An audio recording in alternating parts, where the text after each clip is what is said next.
धीरज सिंह, आप सबका बहुत बहुत स्वागत है।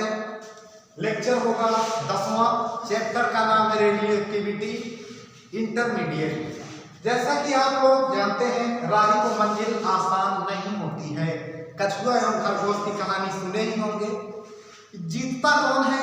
जो धीरे धीरे प्रयास करता है और मंजिल तक, ऊंचाइयों तक एकदम पहुंच जाता है। अर्थात धीरे धीरे बढ़ता जाता है, आगे चलता जाता है, व्यक्ति वही सफल होता है। कितना मेहनत ना कर लीजिए, कितना भी प्रयास ना कर लीजिए, लेकिन ईमानदारी के साथ अगर प्रयास नहीं किए हैं, ईमानदारी के साथ अगर मेहनत नहीं किए हैं, लगातार आप कर्म नहीं किए हैं, जीवन में कभी सफल नहीं हो सकते हैं। इसको ध्यान देना। भले ही आप लोग चाहे जितना दिमाग, मस्तिष्क के द्वारा ही व्यक्ति का विकास होता है। आपके मस्तिष्क में किस तरह से क्या चल रहा है, किस तरह व्यवस्थाएं और अव्यवस्थाएं चल रही हैं, उस चीज के बारे में जान लेना बहुत जरूरी होता है। आइए, हमारा जो टॉपिक है रेडियो एक्टिविटी, जो पीछे पढ़े, जो आप पढ़ रहे हैं, सबसे महत्वपूर्ण टॉपिक है रेडियो एक्टिव 6। अर्थात परीक्षा की दृष्टि से परीक्षा में यह पूछा भी जाता है, इम्पोर्टेंट भी है। इसको आप लोग को बताने का प्रयास करते हैं, जानने का प्रयास करिएगा। हमारा टॉपिक है radio active 6। Radio active 6, radio active 6, radio active 6, radio active 6, radio active 6। अगर यहाँ 6 शब्द आ गया तो समझ लीजिए किसी न किसी प्रकार से नुकसान। रेडियो एक्टिवता की बात आ रही है भैया, अगर रेडियो एक्टिवता की बात आ रही है, अल्फा बीटा गामा, एक प्राकृतिक रेडियो एक्टिवता होती है, बताए हैं, एक कृत्रिम होता है, एक प्राकृतिक होता है। प्राकृतिक के अंतर्गत हम इसको पढ़ते हैं। इसमें क्या कहते हैं, विभिन्न प्रकार के जो क्षय होते हैं उसके बारे में हम जानने का प्रयास करते हैं, उसके बारे में समझने का प्रयास करते हैं। सन 1911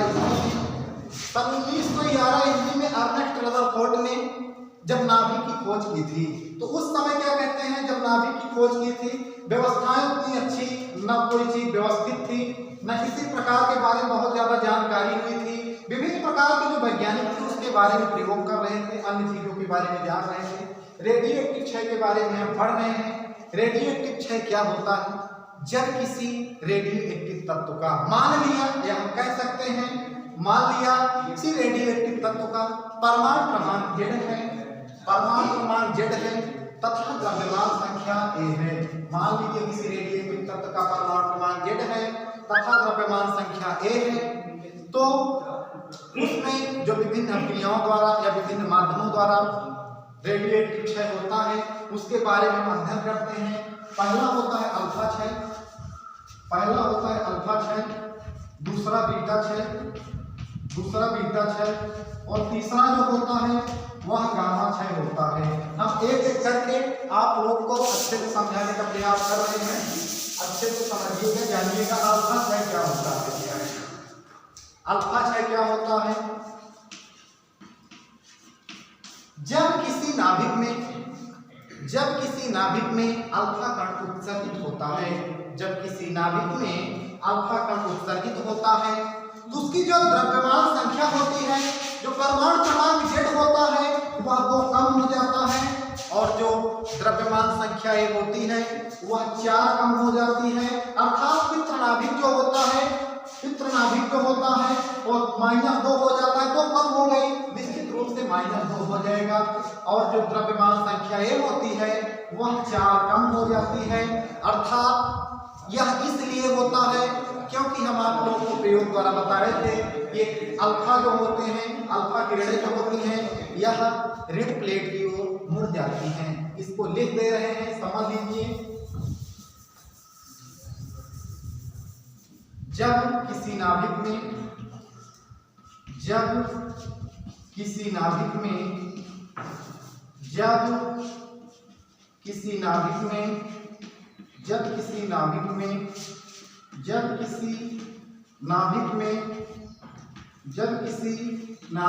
इसको जान लेना क्यों पढ़ रहे हैं, इसका मतलब क्या होता है। किसी भी चीज को पढ़ने के लिए सबसे पहले ए जान लेना जरूरी होता है। इसको हम क्यों पढ़ रहे हैं, नंबर पाने की एक अलग बात है, लेकिन सबसे विशेष बात है ज्ञान के लिए कैसे व्यवस्थाएं बनती हैं, किस तरह वैज्ञानिकों ने खोज किया था, इस क्रम को बनाने के लिए ऐसा क्यों किया था, इसको जान लेना ही सबसे बड़ी सफलता होती है।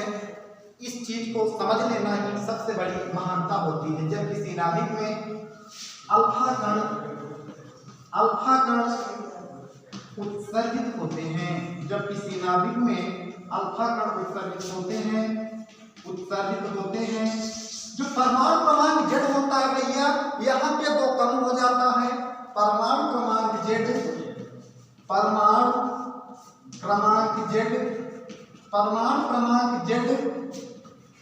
2 कम हो जाता है। पित्त नाभिक का 2 कम हो जाता है तथा द्रव्यमान संख्या एक 4 कम हो जाती है। जैसे कि हम आप लोग के उदाहरण के माध्यम से बता रहे हैं, मान लीजिए Z गिबराइट 2 कम हो जा रही है, अर्थात 2 माइनस में लिख सकते हैं Y, और A क्या हो रहा है, A भी क्या कहते हैं, यहाँ पे A क्या हो रहा है, 4 कम हो रहा है।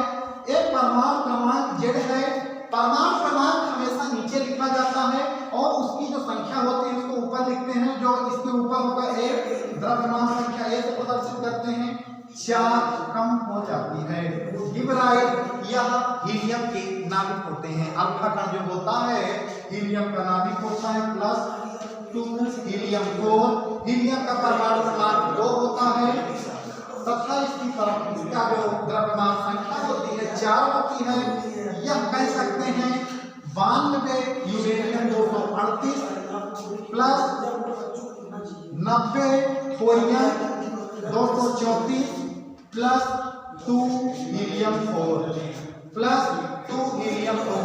ए है पित्त नाभिक, ए है संतत नाभिक, ए है हीलियम, ए है यूरेनियम, ए है थोरियम और यह है हीलियम।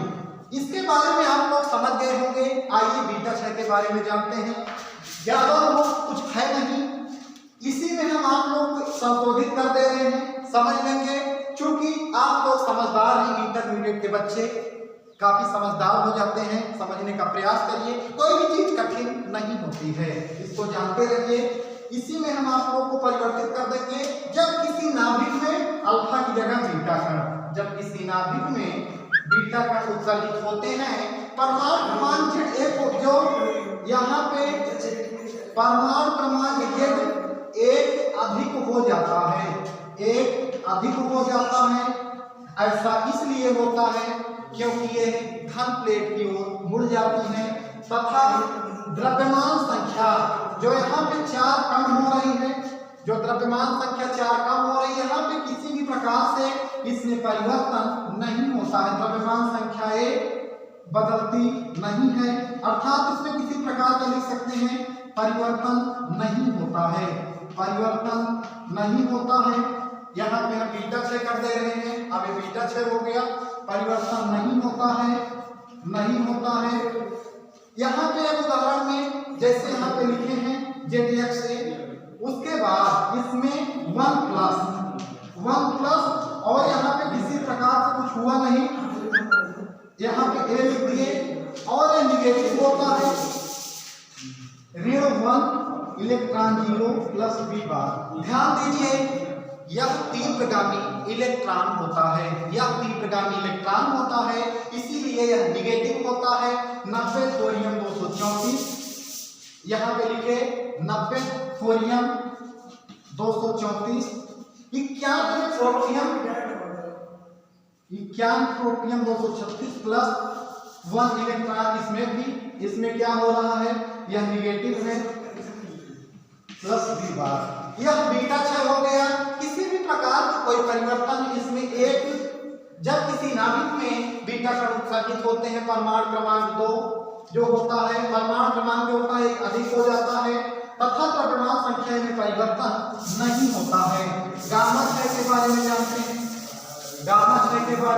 90 बीटा क्षय हो गया। अब हम आपको गामा क्षय के बारे में बता रहे हैं। जब किसी नाभिक में गामा कण उत्सर्जित होते हैं, परमाणु क्रमांक जो होता है वह भी नहीं बदलता है। न परमाणु क्रमांक एवं द्रव्यमान संख्या लिख सकते हैं। परमाणु क्रमांक Z एवं द्रव्यमान संख्या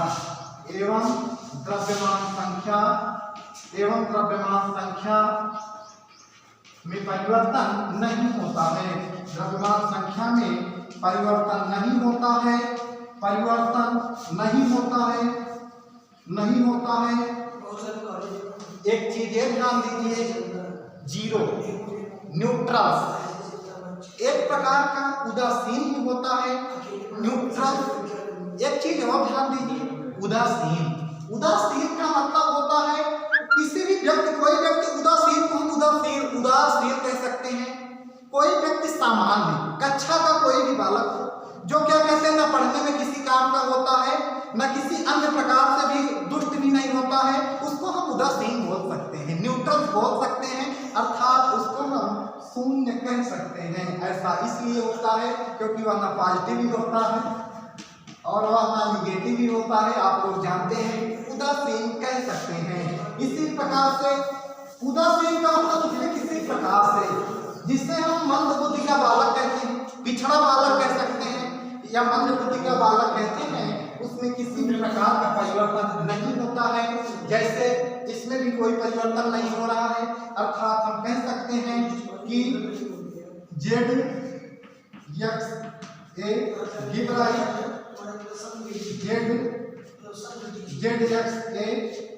Z Y हो जाएगा प्लस गामा। इसमें किसी भी प्रकार का परिवर्तन नहीं होता है। निष्कर्ष क्या निकला? रेडियोएक्टिव क्षय के बारे में अलग अलग तरीके से जाने, समझने का प्रयास किया।